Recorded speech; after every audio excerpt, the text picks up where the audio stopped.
We are live. Hello, folks, and welcome to Trifactor Engage's live podcast for Breakthrough in Action. If you have not heard, Breakthrough in Action is this new interactive workshop series that we're doing that really builds personal resilience, so tailored to you, but that we do it together through the power of community support because as per John Hopkins expert research, that is the key indicator to resilience. So because we are launching this workshop series, I'm so excited to bring on a dear friend and also just a good teacher, someone that has always inspired me in the work that we've done together. And you'll see why in just a little bit. Amazing story. Of course, he's lived in the Philippines, but now he's safely in Australia. This man is a transformational coach. He's a life coach. He's also a professional athlete. He's represented our country in the Philippine national rugby team. You name it, he's done it. Ladies and gentlemen, Evan Spargo. Thanks, Elle. Thanks for the wonderful. Right? What a wonderful introduction. Very privileged to be here. What's up? How was awesome. Thanks for being here. Sorry, can you say that again? Australia. Yeah, Australia's in one piece, which is a good sign. But Melbourne, unfortunately, we're in lockdown. So for the next 5 weeks, our numbers have slowly been rising each day. So we have to sort that out. So the government just said, we're going to cut. Let's put everything on hold for a while and let's get us all healthy again. So just getting through that. Yeah. I mean, that's kind of the same thing that's happening in the Philippines. Our friends and family in Manila are very wary. Things are just, this is the dance part now, numbers spike, we close down, slowly we release, and then until we get that vaccine, which is why we have this session. Obviously, one of the things that we need for resilience is human connection and support, and that is quite limited when you are not allowed to see the human connection and support. So how are you doing, Evan, throughout all of this? Yeah, personally, I found this time so liberating because the pressures of having to do so many different things, when society's back at its usual pace, that can get to you, obviously. So this has been a time for me to really align with my actions, with my intentions and what I really want to do for myself. And in the space of creating that, I've been able to, develop opportunities such as coaching. I'm coaching now full time. I'm teaching coaching with Coach Masters Academy. And now I can focus on my health, my mental health, my fitness, all this kind of thing. So it's really about creating space for me to really flourish and align with what I want to do, who I want to be, and the impact I want to make in this world. So that's kind of been my theme this year in this lockdown. I hope that's kind of the theme that everyone will incorporate as well. I mean, I like what you said about creating space, because we all have the opportunity. We all have the choice or the freedom to make the choice to spend that time working on ourselves, trying to make ourselves in line and congruent with our values. But, this culture scheme, like you said, it's so bloody fast that we're so used to spending more time on our careers, guilty, than time working on ourselves. It's like someone saying, oh, I'm too busy driving to stop for fuel. And so this is a great opportunity. And I'm glad to see how it's flourishing in your life. You have an interesting story. I mean, the reason why we've both come into this profession is because of how we've seen it impact ourselves primarily. And so, Evan, can you just share a little bit of how you got into this field? I know you started, you were an athlete when we were younger. Remember, we used to be friends back then as well. You were an athlete, and then all of a sudden, I got to see how your journey kind of progressed. And I was wondering if you could tell me a little bit about that. Yeah, absolutely. So I'll bring it back just a bit my childhood. I grew up really introverted, very low on self-esteem, and just kind of wanted to hide away from everyone. I wanted to hide away from the world. I remember we'd go to, growing up in Australia, I was the only Filipino kid in school. So like, who am I? I'm born to an Australian father, a Filipino mother, living in Australia. I really didn't know who I was. And, I tried so many different identities, and I was just never satisfied. It never clicked for me. I remember we'd go to some of my mum's friends' parties and I'd just stand behind my dad because I was just so scared. I didn't want to open myself up to the world. I didn't know who I was. And, during this period, it was tiring. It was tiring having to put on so many different hats and try to try to, you know, it's like a chameleon. You try to adapt to different situations and try to be a new person for that situation, for this environment. It just got so tiring. And, you know, it was where I fell in love with sport, where I was who I am. And that's why I dedicated so much time to sport, because it was me being me and allowing me to flourish. And that was my way of developing myself and really finding the truth and what I was capable of. Isn't it funny, like when you really adapt yourself and you commit to something like sport, you can see the best of yourself, not only as an athlete, but as a person. You see leadership skills come through. Clarity. So many of the time, You know, clarity, we don't know what we want. Absolutely. And belief comes through. You see what you're capable of. And then it's kind of like a dojo of life. Mm-hmm. You go into sport, you try different things happen, and then you take what you've learned and then you bring that into life, you know, into your careers, your relationships, whatever you're trying to build there. So the principles apply.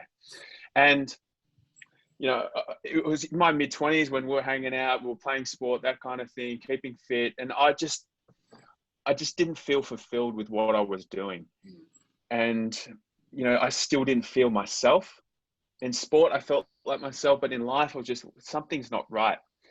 And I remember I was put in touch with a coach, and I started getting some coaching sessions, and I went through some real breakthrough sessions, some breakthrough, you know, workshops where I was really able to confront my shadow side. And that's such a big deal for me, because I never knew that I had this other side. You know, we have two sides. There's the light side and there's the dark, the shadow side that runs unconsciously. And when we're not aware of our shadow side, you know, we start judging ourselves about, why am I doing the things that I'm doing? Why don't I feel right? Because this shadow side, we're neglecting it. We resent that side. We don't want that side to see any light. And we keep pushing it away. And as a result of that, when it comes out, we judge ourselves harshly. And that's what I was doing. I was continually just in my self-talk, the stories I was creating for myself, just, you wouldn't tell that to anyone else, not even someone that, you know, someone you would love. You'd never use the language that you use to yourself. So then what does that tell you? And exactly, you know, and I just found myself berating myself all the time. And I couldn't live like that. It was just too tiring. So I was lucky enough to go through this transformational process with a coach, you know, working with groups. And I was able to find this incredible freedom when I learned what this shadow side was. I learned that the beliefs that were created, that this, I'm not good enough, I'm not lovable, I'm not enough, that weren't true. When I realized that my truth was much deeper than that, it was I'm abundant, I'm liberating. It's liberating. I am entitled to anything that I want. And when you discover your truth again, you just feel this complete freedom. And, you know, I remember after these sessions, you know, I flew back to Melbourne, and I spoke to my parents. And, you know, we hold resentment our whole lives towards ourselves, sometimes to our parents, to our environment. When you're able to really release that, forgive and accept yourself, accept everything around you, it's just this incredible liberating feeling and this freedom. And in this freedom that I felt, I just felt like this is the best thing you could ever feel in life. Nothing, no money, nothing could allow you to feel this freedom, but you created this yourself. So that's when I said to myself in the moment, I'm going to dedicate my life to help others achieve what I did, you know, to help support them, help them guide them, and help them create a space and environment for them to achieve peace and freedom in their mind, because I know how much, how liberating and how unbelievable it felt for me. So that's how my journey started. And that's beautiful, because regardless of how the story goes, you can apply those same principles, those same shadow self, the fear of the shadow self, those different beliefs that were ingrained in you from years of conditioning in your biology. And at the end of the day, it's across the board. The reason why we have this torment is we are actually not free.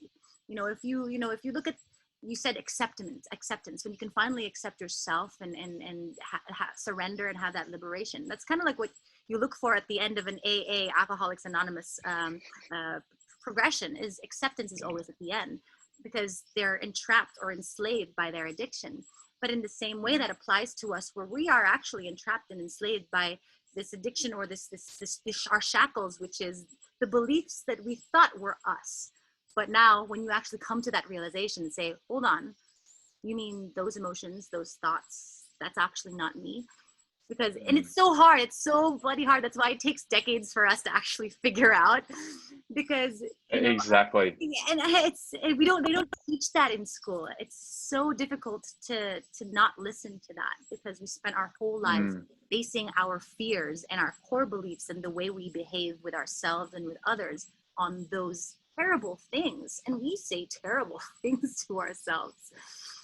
But I think when we understand the biology of it, then we can realize that we can have more self-compassion. So can you explain to someone who's never heard any of these things before, who doesn't even know, what's a self-limiting belief? How do you explain it? Yeah. How I explain it is through story.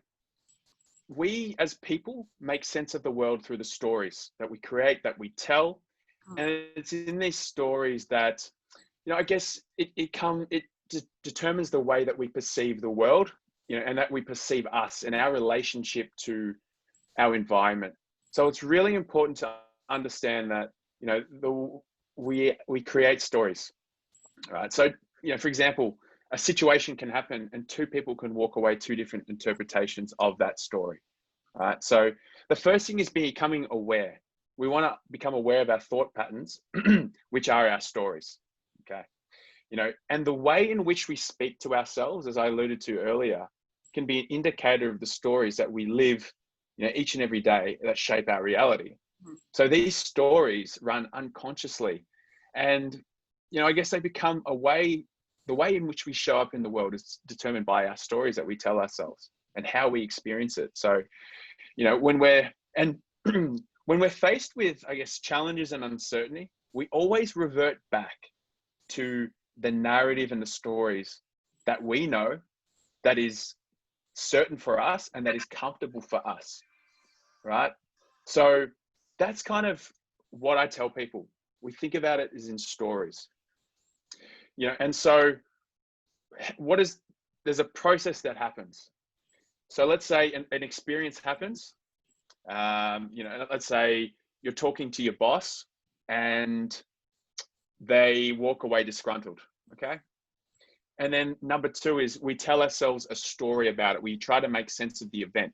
So in this example, you might walk away thinking, oh, I did something wrong. My boss hates me. I'm going to lose my job. It's ridiculous, but that's how our mind works, doesn't it? Then the third thing is we start adjusting ourselves according to how we interpret the story. So we've got this new belief now, and we start behaving in alignment with that, with this new belief. We're not behaving according to what happened in the event, but it's now the belief that we've created from the event.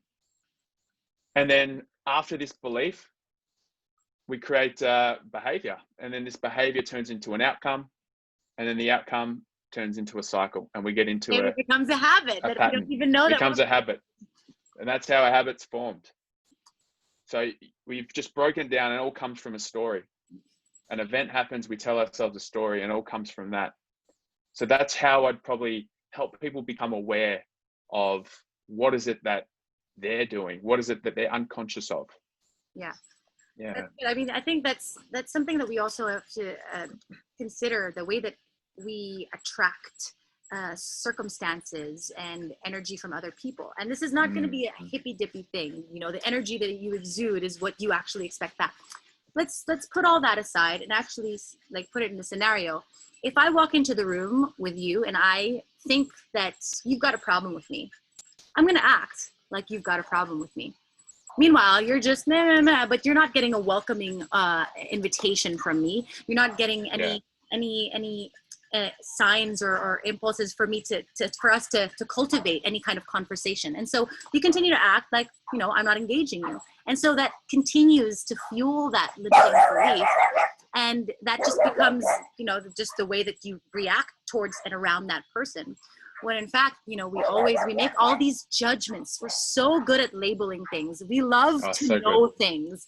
And the reason why we love to know things, we're not afraid of tomorrow or anxiousness because we don't know what's happening. It's because we want to control everything. Because if we can't control it, then it's unknown. I'm not comfortable with unknown because I don't know how I'm going to handle myself in unknown. And we have all these insecurities about ourselves in the unknown. And then it always goes back for some reason to this sense of self-worth.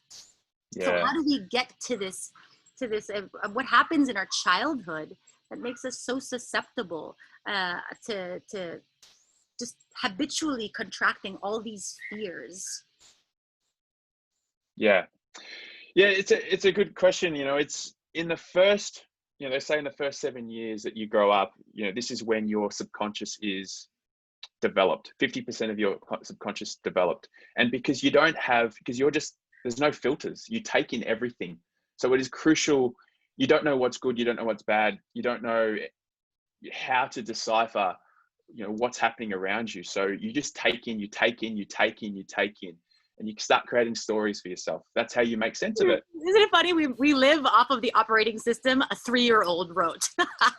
Exactly right. And that's the thing. And we go throughout our whole lives unconsciously doing, behaving a certain way. And we ask ourselves, why is this happening? I don't want to do this. I don't mean to do it, but I'm doing it. I don't mean to attract this person in my life. I don't mean to act in this certain way. I don't mean to say these things, but it happens. We don't understand why. And this creates suffering. It creates judgment in ourselves. So, and that's why it's so important. And that's why I love coaching, because I help people notice the way that they're operating, and then we help bring that to their attention. And in that instance, they can start challenging their operating systems, and they can start creating new ones. These beliefs that we've created from a child aren't true. And they don't have to be true. They don't have to occur now. You can change it. You can break that pattern. Absolutely. And I think the reason why it's not, I always thought when I figured this stuff out, and I've not figured it out because I probably need the rest of my life to figure it out. But when I started to learn about it, it was like, my goodness, why did they not teach this to me in school when I'm this kid trying to make thoughts of this entire jumble of chatterbox? And no one's, we get taught how to develop skills and how to do tasks. It's all action, action, action. They don't teach us, we know how to do. They don't teach us how to be with ourselves. And we have this own little Lord of the Flies scenario, and it just gets left that way. And it can be overwhelming, I think, to even think, if you guys are listening to this podcast and you guys are like, okay, that sounds all well and good. It sounds like, once you figure out that this is untrue and it's not true and you can lift that away, well, how come I'm listening to your podcast and I guess I'm registering the things that you're saying as, evidence-based and science-based and that it's true. So why don't I feel any better?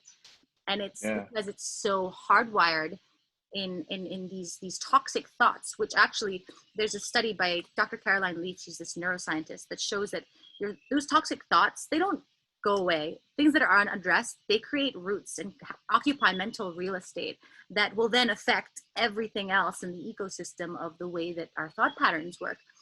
But there is something that you can do to shift it. And it's just not just figuring out that exists, but it's the practice. So, and it's a practice that just doesn't happen like that, because guess what? I can talk to Evan during this podcast and feel super insightful and inspired as I am now. I'm in a great mood. The world is awesome. And then someone's going to cut me off on the road and I'm like, you douche. It's so quickly how habitual we are and how we go back into those patterns. So what practice can we do little by little to get to that point where we start feeling comfortable and accepting ourselves? Yeah. It all comes, you hit it so well on the head there. It comes from practice. It comes from the habits, creating habits. Now, it's so easy for us to create habits of processes. You know, it's easy to say, I'm going to start doing this 5 minutes, 10 minutes a day, blah, blah, and that's going to change. But often and more than not, that we're going to stop doing it. It's just going to fall away. We lose motivation, blah, blah, blah. So the key is, how can we make it a part of our identity? So how can we make this practice a part of our identity? How can we start owning it? You know, it's so important for us to understand that if you're proud of an aspect about yourself and that creates your identity, you're more willing to practice it. You're more willing to sustain it. So for example, you know, like for yourself, you know, you're absolutely an elite athlete and you're proud of that. So you're going to do unconsciously, you're going to continue keep training. You're going to continually eat well because that's who you are. You're proud of it. And that's a habit for you now. That's just how it works. If it's something, that's not, you're not proud of, it's something that's not important to you, a part of your identity, you might do it for a short period of time, but then that will let go. No. So the key is, how can I make it a part of my identity? You know, and then it comes down to firstly identifying what is the belief that you need to challenge. So firstly, once we've understood the pattern, what's happening, it comes from a belief. And most of the time it's a belief that I'm not good enough, I'm not lovable, you know, I'm bad, all these things here. Identifying that and then asking the moment, and some of the three most powerful words I think you could ask yourself is this true? Is this belief true? And then when you think about it, you stop and you start looking for evidence. You realize, like, how can you prove this to be true? Absolutely. You know, where is it ingrained in history, in the science books, in philosophy books, that this thought about you is true? It's not, right? It's just something that you've made up. It's something that you've interpreted from someone else, a story that you've interpreted. Yeah. So then, and then in that moment, you know, you can ask yourself, who am I without this belief? And that's when you can start finding your truth, understanding who you are at the essence. That's when we can start unlocking your identity. Who am I without these stories that I've created? Let them go, and we find out who we truly are. And when I work with my clients, we get to this point, and then it's like the penny drops. It goes, you know what? I am worthy enough. I can do this. I have so much to offer in this world. I can't believe I've forgotten that. I just need to give myself some space and time to realign with that. You know, it's such a powerful moment when you just dispel these negative or limiting beliefs to find who you truly are. When you find who you truly are, then you can start creating this new identity for yourself. Because I believe that in every single moment, we have an opportunity to define who we are from our truth. We're not letting external stimulus. We have a choice in every moment to choose who we are, who we want to be. And this power, it's limitless, but we don't use it enough because we fall into the habits you were talking about earlier. We live so how do we break those lives. habits? We always, like, sometimes, like, when you say, oh, I do a mindfulness practice, you know, twice a day, 20 minutes a day, 20 minutes each time. Okay. Like, so then what do you do when you get off of the mat? Like, is your mind just but that's just, no wonder we only think, like, or access 10% of our brains. We don't actually challenge ourselves. Yes, we learn, but are we challenging our impulses? And that's like, the thing I loved about what you said is you asked the question, is this true? We're so used to being run by these impulses or reacting to a thought. And oftentimes the reaction is not, is this true? The reaction is you're getting swept away with it because you think that it's yourself. So you trust it. And it's like everything that comes before you, and freedom means making choices and taking responsibility. So then when that thought comes in, you got to challenge yourself, and you're like, well, that's going to be confusing. How do I know who's me and who's not me? Again, like you said, like, look at the evidence, actually sit with it, take time. And mindfulness isn't like sitting on a mat with your hands like this or all the hippy dippy stuff. You can be walking in the kitchen. It's just about taking that pause And when you're mindful and you're not reacting and you have time gives you choices. Choices gives you freedom. And you're you. How do you know if it's going to be the real you? If you sit with yourself long enough, I think you'll figure it out. But that's hard. That's so hard. No. And it's a constant struggle every single, it's like you go to bed and you're all good. You've made resolve within yourself. And then the next day it's like, and it's just constant. But in a way, it's beautiful when you do get back on it, when you're able to catch it, because then it's like you're shedding away, maybe not the entire shackle, but one link. Yeah. What you said you said so eloquently, and I love it. And what I want to add to that is, there's times when we'll do it and it happens, we feel good, but then we go back down. And that's just life. Life is just, it's ups and downs, peaks and troughs. That's life.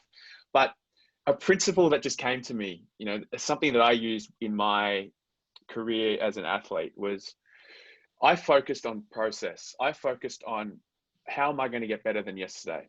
How am I going to get better than yesterday? If you look far too in the future, and you expect so much for yourself, and the moment that you think that you've taken a step back towards that, that's when you fall. That's when you're just like, you go into a crazy spiral. That's when, oh my God, what am I going to do? I'm in trouble here.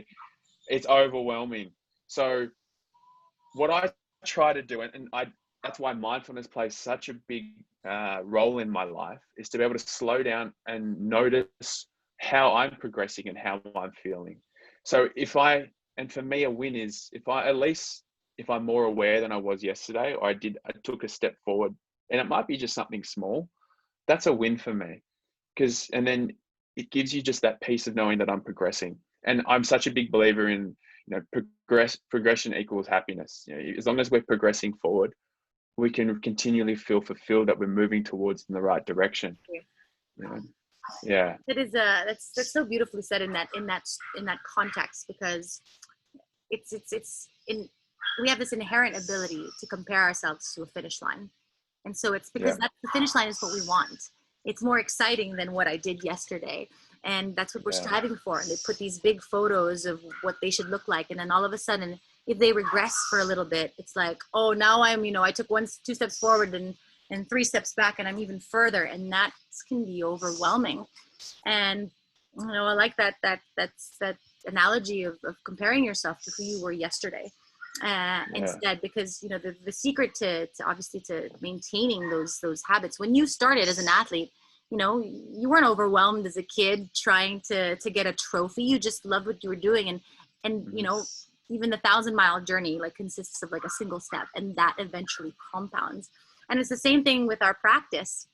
This is a story that I told you about myself, Evan, when we just a bit of a recap, guys. So Evan and I got to work together through the wellness group, and we had these little mini support groups where we discussed, the struggles that we were experiencing during lockdown, and sharing in each other's, in each other's struggle, but also in each other's insight, and just being there to support each other. And I had been sharing this thing that was really hard for me to talk about, and we had just spoken about 5 minutes ago, saying that how it's literally a practice of repetition and repetition and repetition, because it takes 20-30 years of conditioning for us to get this way. It's going to take at least that much amount to get rid of it.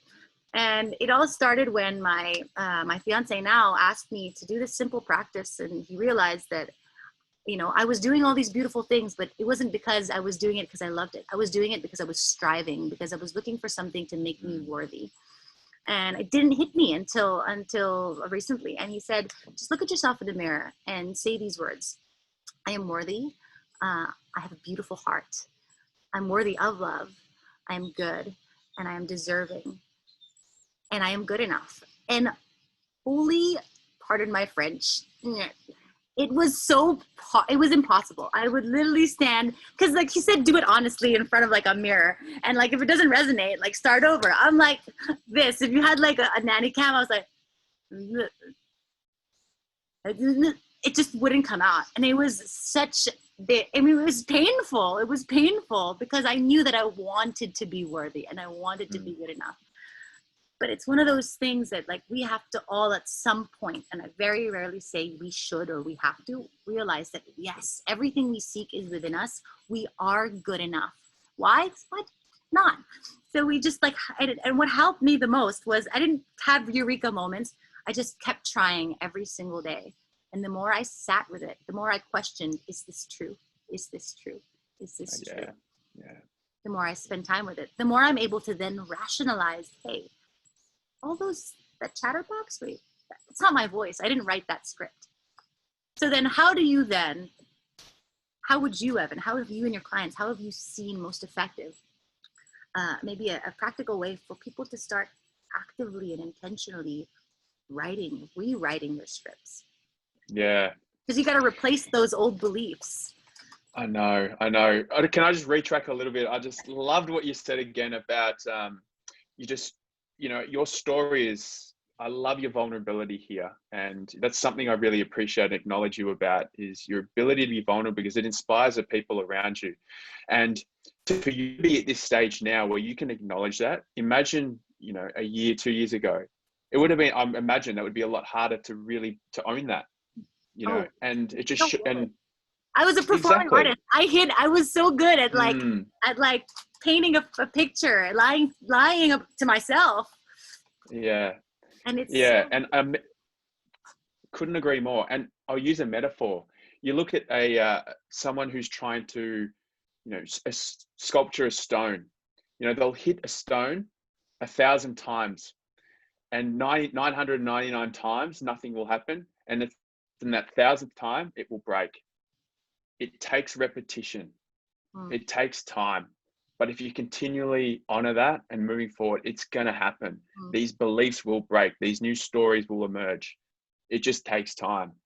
So how can we create a new story? Something I do with my clients, I have a lot of fun with it, because this process shouldn't be heavy. It shouldn't be so, dark and heavy. And so I use scenarios. I think, imagine yourself as this actor in a new movie, and you've just come out onto the stage, or you've come out into the set. Write your script from now. What's going to happen to you? Who are you going to become in this as a new actor? And they come up with the most extraordinary things. And we talk about, like, what are the colors you're seeing? Who's around you? Who are you becoming? What's the influence you're doing? And it's just to see their faces light up, because they're starting to own it. They're starting to own their new story. And because they're living in their truth in that moment, there's no holds barred. There's no limitations. And it's so beautiful how creative we can get when we take away these limitations, Yeah. And another one I'll do is, this is the story, your book, this is your life, and whatever's happened, that's done. You've just opened up a new chapter. What does this new chapter look like? What's it going to be about? What's the new heading? What's the new title? What's the person, if you turn the page, what's going to happen? So we start giving people, the whole idea about it is creating a blank canvas, getting a blank canvas, letting go of everything that doesn't serve you anymore, past stories, past identities, and you have an opportunity now to create a new one. And that's a whole space of creating a new story for yourself, which is ultimately a new reality. Is to start afresh, and something that is aligned with who you are. When I'm coaching people, we align with values, purpose, and the key word is alignment. And once we're aligned with that, your values, your purpose, ultimately your truth, then you start creating from the heart. And so many times I see it all the time in my clients. They come in and they're in their heads too much. These thinking patterns have got them to here, but it's not going to get them to the next place. It's not serving them. So how can we change that? Well, then start listening, start creating from here instead of here all the time. We start creating from here. It's more truthful for us. Absolutely. And once we start creating from here, the mind will connect with the heart, and then you'll start alignment. Everything will this aligned action will happen. And it's just this beautiful creation, this beautiful painting that we make of ourselves. Yeah. And it's just like, because I used to hear this kind of stuff and I used to say, okay, but it's so true. It's like what you said, like when we're out of alignment, it's basically that inner turmoil is because we're constantly actually fighting against our true selves. There's the shadow self, the light self, and there's this back and forth and back and forth. And when our focus or our energy is on that back and forth, it's holding us back. It's like we're going up this mountain. Yes, we'll get there eventually, but we've got this giant backpack of weights tied to us. And over time, I guess, when you practice over that alignment, making sure that your actions are in congruence with your values, then that turmoil is not there. And so you all of a sudden have this free energy or bandwidth or focus and time to now, okay, so if I'm not focusing on fighting that other person and it's just me, I can do this. It's empowering. It's hard to explain, but it's one of those things that it just access this higher frequency of thinking. And most importantly, when we rid ourselves of that self-limiting belief, we can actually trust ourselves. And when we trust ourselves, there's that confidence, that that intuition, that I can trust my gut. And then we know what direction. We don't have to keep wondering, I don't know what I want in my life. That's why it's so hard for us to write a vision map, because I don't know, because I don't really know me yet. Yeah. So during COVID, what about a self-limiting belief that is so concrete and so relevant and still the limiting belief of, I lost my job. I have no way to pay the rent. My entire profession has been made up of this skill. My whole life's experience is this skill, but this skill seems obsolete in this time. What am I supposed to do? I'm not equipped. I'm not good enough to go and get a new job. Am I not relevant anymore? Maybe it's just not worth it anymore. So what about those hard-hitting questions when it's not this ambiguous thing that you brought with you from your childhood? Yes, it's probably that belief is tied to it, but it's a reaction to something very tangible. Yeah. Great question, and very tough question. It's you don't have to, and that's the hardest part, I think, for me, is to answer that. So I threw the ball to you, because sometimes I don't know the whole story. I cannot be the person that sees someone whose child just died and say it's going to be okay. But I'm not right to say that. Absolutely. At the end of the day, we have to also come to peace and grips with our pain, and sometimes it sucks. Yeah. And I guess there's a different process for that too. Yeah. So I believe that the key principle that we want to start with is it's understanding what is our current frame of mind. What is our current perspective on the situation? So the scenario that you described is what I call is a loss frame. So a loss frame means that you're focusing on a problem, an issue, and that's where your focus is going. That's because where focus goes, energy goes. So this is how we're going to show it. When we think of our potential is like this, exponential, it's huge, it's out here. However, if we focus on a negative situation, so let's say it's down here, we're just looking at this. When we're looking at this situation, we lose sight of our potential. So all our energy goes towards this, and that's why we go through a downward spiral, and then we start compensating in different areas, and that's when good things don't happen. So what we want to try and do is, you've got this current perspective, right? It's very shallow here. The first thing is, how can we get this happening? How can we go from this singular mindset of focusing on what is not going well, what is wrong, to what can be right? So we go from limitation to possibility. I think that's the first thing. Learning how to get ourselves into a mindset that will allow us to see what is possible for us. And it is ways of doing that in terms of seeing different perspectives, being able to talking to a friend and being able to express what's happening. You'll be able to listen to your words. You'll be able to see, well, what else is out there? What's another offering? What advice would you tell your friend? What advice would you give a loved one? And then you can start seeing a different perspective. I think that's the first thing. It's really changing your perspective to see what this situation plays in its entirety, and then realigning with our potential. Then when we start getting in this mindset, this allows us to see opportunities of possibility, as opposed to playing a victim mindset, because that can be debilitating. We want to transform ourselves into someone who's creative, who can kind of start harvesting possibilities. But that comes from that shift in perspective. So once we're in this open perspective, then we can start looking for options. Mm-hmm. And you know, I have this strong belief in myself that every single person out there has something unique about them that the world needs, that people out there need. You know, there's something about them, and it's about finding out what is good for what is something that you can offer that no one else can, or what is your biggest strength that you feel can make an impact on other people's lives. And for you to understand that can be, you can think back to childhood. What was one thing that you just did free willingly? What was something that just came natural to you that you loved, that you made people smile with? Or you might ask your parents or your best friends, you know, what is my most special qualities? What are my best qualities that that you feel good from, or what that I help you with? When we start understanding this talent that we have, this gift that we have, how can we harvest that? How can we grow that? And then how can we offer that to people? Because at the end of the day, fulfillment comes from, you know, it comes from giving. Absolutely. It comes from giving to other people and contributing to other people, you know. And when we see possibility and we start to see the truth within ourselves and what we can offer, you know, things start to align, and we can start learning how to use this special quality in a way that serves other people, which ultimately can create a living. Absolutely.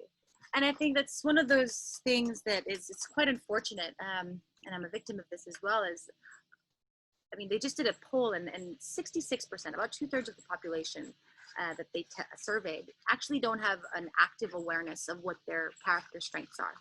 And so if you don't have an active awareness of your strengths, now, not to say like, oh, I know that I'm good at singing and I'm good at this basketball, or I'm good at painting, but actually what about zest and curiosity? What about resilience and perseverance? What about hilarity and social communication? And if you can't have an understanding, you don't know what that is, or you haven't spent time with it, well, you're not able to nurture it. But if you do get that awareness, and again, so like what you said, just spending the time with yourself and asking questions and paying attention, actually, like what came naturally to me as a child? What would come naturally to me right now? Do I feel like I'm zestful? And then having an exercise where, okay, I'm going to practice my skill or character strength of curiosity today, which means, or one day every time this week, I'm going to take 2 minutes a day to say, okay, Sunday for curiosity, I'm going to call someone and ask them like, hey, dude, what's your spirit animal? Or like, oh, I never knew, like, where did you grow up? Ask someone. Or curiosity, I'm like, I'm going to get lost and walk a different way. Or curiosity, I'm going to see what a peanut butter and salmon sandwich tastes like. It's something random. And the funny thing is, it's like, it's not teaching me to develop this invention that is so innate to me. But when I tried this exercise, it just made me excited about myself. Not necessarily in what I was doing, but it made me excited. Like, I was spending time with a friend that I hadn't talked to since I was a kid. And that's something like I would really love for people to just to become aware of, that there's actually, you know, there's beauty in the relationships that you contribute to in your life. Like you said, you know, that connection, the fulfillment of giving something of yourself and meaning that it means someone. And it's the fulfillment of spending time with you and yourself. And to actually sit with yourself and be like, hey, you're pretty cool, man. And like when you talk to yours, because I've, like you said, spoken to myself in ways I wouldn't even speak to my friend. So I think like having a regular practice of just like giving yourself a different affirmation, or not just looking at the problems you need to solve today, but spending time and being like, hey, today I'm grateful for all these things, but I'm also grateful that, you know, I stuck to some of my routines, not everything, but I'm grateful for this. And just that practice, at least in my case, really helps me to stay more grounded and in the present, rather than all the things that I need to do or should get done. Yeah. And just to add on to that, there is so much that we can draw from gratitude. There is so much we can draw from reflecting back on our successes, because we often lose sight of the wonderful achievements that we've done, the impacts that we've made, the skills that we've learned, because this can give you an inkling of what's to come in terms of what can I offer? Look what I've done. Look what's proven. Look at my story that I've created. how can I use this to offer to other people, to inspire other people, to draw from other people? What experiences will help? Because your experience might be relevant to someone else who's going through what you went through.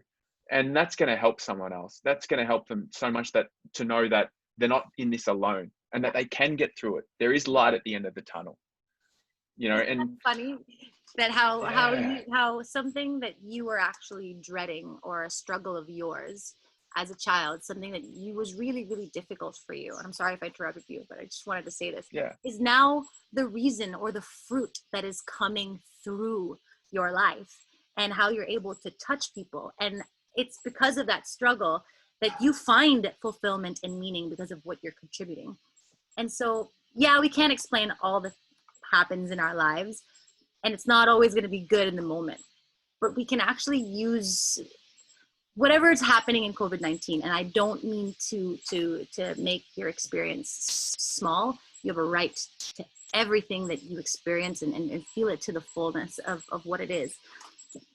But I do believe in my heart that you do have the capability to use it to not only empower yourself to rise above, but one day someone's gonna need the knowledge or the resilience that you learned from this experience. And so that's something to be hopeful for. Yeah, absolutely. And it takes time, it takes practice for us to come into a moment of awareness. And that's why such a big believer in what you advocate in terms of mindfulness, in terms of giving ourselves space during the day to go, hey, what am I grateful for? Looking back, drawing upon that, and just think, wow, I got through that. Imagine what that story can help someone else with. Yeah. And why I love what you do is because you're helping people with these simple tools that they can do, but they can make a dramatic difference when you accumulate it over a long period of time. As you're talking about your practice, looking into the mirror and saying those things, what a profound impact that it's made on your life, just because you just decided to keep at it every single day. Our small behaviors determine who we are and who we become. Don't ever I love the analogy, if you're going to fly somewhere, if you just change 1% of your trajectory, of the direction, you're going to be in a completely different place. It's the little things that we do. And on my board behind me, I've got I'm doing a bit of a recalibration, and I've got some of my processes aren't really great right now, so I've put a list of small things that I can do every day, and it's only 5 minutes, 10 minutes that I tick off and make sure that I do. And I know that accumulated over a long period of time, it's going to help me achieve certain things, or try to help me become the person I want to become in the future, just by doing these small little things. And one of them is a gratitude practice, 5 minutes a day. Simple. At the end of my meditation, what am I grateful for? 3 things. Feel it, live it, embrace it. And once I get out of it, how good is it? Like, I feel better, and I'm able to see possibility in life rather than feeling reactive. I love what you said, how even just 1 degree a change in direction leads you to a completely different place, not even in the same realm. And I hope that it gives, like, these words that Evan are sharing, this is gold, guys. I hope that it gives you comfort in knowing that you don't have to be like, oh, but it seems like so much work. Actually, no, because if you literally just do that 1 degree, or even just start by, saying 1 thing that you're grateful for, it takes 10 seconds. You must be grateful for your food, or your cat, or air conditioning, or anything. And then there's something because it shifts your lens to something bigger. And then that new lens that you have will actually take care of the next step. So don't worry about the 20 steps that you have to take. Worry about the number 1, and the number 1 will worry about the number 2. And then momentum starts building. And when we start becoming aware, and it's like the gratitude practice for self has helped me so much, because sometimes I can't even acknowledge myself for anything else that's been done, because there's no time. Full steam ahead. So if I spend time and just say, hey, this is what I did this week, or this is what I did last year, or let me go through my journal and say, well, I had a pretty good day here. What did I do? I had a full day, last month. And that builds that momentum as well. It builds our character and our motivation. We cannot wait for motivation to start or act on something, to build anything. It just doesn't work that way. We have to just make that little step, and eventually the motivation comes, and then it broadens and builds and fuels on one another.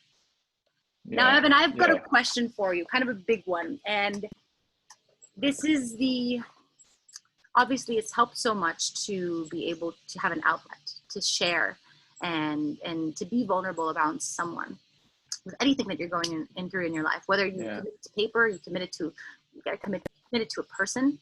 But in this time, obviously, it's so difficult for people to, be around families and friends, and maybe you're not feeling very good, or maybe a little ashamed of the way that they feel about themselves. What can someone do if they have that barrier? They may not want to talk to someone who knows them because of whatever that person might think of them. How do they get that outlet of communication and connection? Yeah, it all starts from us, and it starts from firstly getting out of our heads. So you might do that through journaling. You might write down, start creating, start producing something. These thoughts, if you keep them unattended here, it's going to affect your reality. It's going to affect your behavior. Get them out. If you're struggling to speak to someone right now, sit down, write. Use this as a space for you just to unload. And you find during the process, it's a very cathartic process. So you kind of relieve a little bit of tension, a bit of stress. And then it does take a bit of courage to be able to open up to someone. So if you do want to open up to someone, it's finding someone who you can trust, someone who won't judge you, someone who you can really just rely upon. And there are people that they don't maybe not feel like that, but I guarantee there's people out there who are willing to listen to you and genuinely care. And it's about finding that person and just creating a space to talk. And you know what I find often as well, if you're struggling to open up, create space for someone else. I think that's one of the most beautiful gifts that we can give anyone in this world, is a space to speak their truth, to speak what they want without feeling judged. And you'll find in the process of giving someone a space to talk, you'll start opening up yourself just naturally, because it's kind of like, I love the word namaste. It's like, I see you in me. It's when your heart sees each other. And in a space of a conversation is why I love coaching so much, because I get to speak to people heart to heart. And when it's heart to heart, you're in the present moment. Yeah. And in the present moment, those limitations that we create ourselves, they just fade away. And courage comes up, because that's our natural state, to be courageous. Yes. And by putting yourself out there and just, creating space for someone else, you actually create space for yourself. And this will allow you to speak what you need to be and use as a vehicle to alleviate whatever's going on in your mind. So I really believe first it starts from ourselves, but then offering it to someone else just opens up this beautiful window of just a connection. And that's what it's all about. It's connection. Completely agree. It's funny. It's one of those things where they say, you give what you want most given to you. Yeah. And eventually that comes. And we say, why is my family, or why is this person not loving me enough? But you find that when you pour love onto that someone, it just comes back. It always just comes back. And, it may be difficult to take that step of courage to confront a family member or someone that you trust. Or, hey, you know what? There's a million different reputable forums. I would even recommend just going on anonymously and just like writing whatever was on your journal and just like blast it out under a different name. There's something that happens when you take what's jumbling up in here and make it real, so you can see it for what it actually is, like face to face. Be like, are you the one that's keeping me up at night? You're not so bad. But actualizing it and sharing it with a person, and that you sharing it gives them courage, because they feel value that you would trust them for that kind of piece of information. And that's why they see, for people whose houses have burnt or their family members have died, deep crisis and deep trauma, what's helped them so much when they have nothing left in their lives are these support groups where they're literally with other people who understand what it feels like to be lost and not have everything. Yeah. It's just that feeling of not being alone. It does wonders. Like, we thrive on that connection. And yes, it takes a little bit of courage, but goodness, it's so worth it. So Yeah. before I ask Evan a couple of things to close, if you guys are listening to this and you want to incorporate an accountability or support practice into your everyday life, but not exactly sure where to start. You don't really feel comfortable talking to your parents or your friends or even your doctor, saying that you're struggling through something. We're going to be starting our workshop series, Breakthrough in Action, in a couple of weeks on the 29th. I hope you guys will come on the page. You'll be able to see how to sign up. It's completely free. Just give us an opportunity to talk about these same things, but actually to give you specific tools on how to apply them. But also, we'll be able to put you in a little group where you can meet some people that you've never met before. They don't know who you are, and you can judge for yourself how you want to progress in that. But that's there for you if you guys want to join. So, Evan, out of everything that we've discussed, I know you've talked about some really good practices, and I wanna be bold enough to ask you to maybe share a little something that's even after all of these years of practice, and I'm sure you're becoming much more fluent in mindfulness and understanding and living out your true self. Do you still have those moments of doubt, self-doubt, and struggle? And then what works best for you when you get that, especially when it challenges your new belief of yourself? Well, like, hey, I thought I had this under control, and then it comes back. What usually helps you the most personally? Cut it off. Yeah. Wow. I experience it every day. I mean, I can't lie. There's moments where it just I'm not alone. That's just how it is. We have another side to ourselves that will never leave us. So it's the ability to acknowledge that is a part of us, that it's normal, but to learn how to give ourselves compassion. Honestly, like I have a bit of a guess something. There's a piece around writing. Putting myself out there, writing, really putting my creativity, my thoughts out there, purely because there's this belief that comes up that who's going to listen, and I'm not good enough. It's not worthy of attention, and this comes up. And I know it's bull crap, but that's what it comes up. So I battle with this a lot. So what I do in the moment is, I stop, because I usually feel it in my chest. I'll feel this this icky feeling in my chest, and I'll just sit back and I'll listen to it, understand it. Where's this coming from? And then I immediately know that I feel like I'm going to get judged. And if I feel like I'm going to get judged, it's going to honor the truth that I'm not good enough, which is bogus, but that's just how your mind goes into if you don't attend to it. So it's about just snapping in the moment and just think, okay, is this true? And always ask this question: is this true? No. No. If you want to challenge the truth, well, where's the evidence to show that it's true? Well, no one's told me that. I'm the only one telling myself. So then when you realize this is true, then you have a choice. Do I believe this? Do I believe that I'm not going to continue with what I want to do because of this, or do I just take a step in the direction? And then that's when you've got a moment of choice. And in the moment you take a step forward, you only need one little step, and then you can start gaining momentum again. And that's all it is. It's getting awareness, challenging it, and then taking one step, because one step creates momentum, and then off you go. But this is something that I deal with daily. It's just something that we all deal with. So if you're feeling that all out there all the time, don't worry, we all do it. But it's now that you become aware of it, you start to learn how to get on top of it, and give yourself compassion as well, that it's okay to feel like this. It's normal, it's human, but you have a choice. And that's the most powerful thing we want to understand. We have a choice in every moment who we want to be. And it's like when we exercise that choice, it's funny how it's like when you say, I never really understood what it felt like, how beautiful and how great it felt like to run until, my knee got injured, until it was taken away.